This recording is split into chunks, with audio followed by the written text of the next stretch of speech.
বেশ কয়েক বছর পর আবারও নতুন ধারাবাহিকে কামব্যাক করতে চলেছে একজন জনপ্রিয় অভিনেত্রী। বর্তমানে নতুন নতুন অভিনেত্রীদের আগমনে হারিয়ে যাচ্ছে পুরনো জনপ্রিয় অভিনেত্রীরা। দুই একটা ধারাবাহিকে দুর্দান্ত অভিনয়ের মাধ্যমে খুবই জনপ্রিয়তা লাভ করার পর তাদেরকে বর্তমানে আর কোনো ধারাবাহিকে দেখা যাচ্ছে না।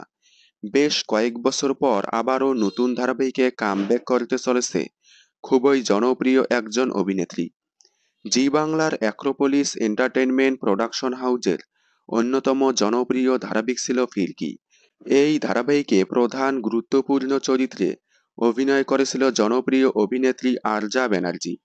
ফিরকি ধারাবাহিকের পর আর তাকে কোনো ধারাবাহিকে দেখা যায়নি, কিন্তু বেশ কয়েকটি ছবিতে অভিনয় করতে দেখা গিয়েছিল তাকে।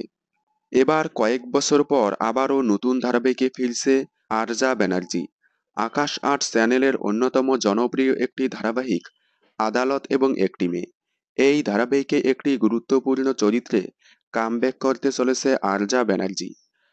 তাহলে বেশ কয়েক বছর পর আবারও টেলিভিশনের পর্দায় কামব্যাক করতে চলেছে আরজা ব্যানার্জি। আরজা ব্যানার্জিকে আপনাদের কেমন লাগে? বহু বছর পর আবারও টেলিভিশনের পর্দায় ফিরে আসায় আপনারা কতটা খুশি হয়েছেন কমেন্টে জানাবেন। বিনোদন জগতের সকল আপডেট সবার আগে পেতে চ্যানেলটি সাবস্ক্রাইব করে পাশে থাকা বেল আইকনে ক্লিক করে রাখুন। ধন্যবাদ।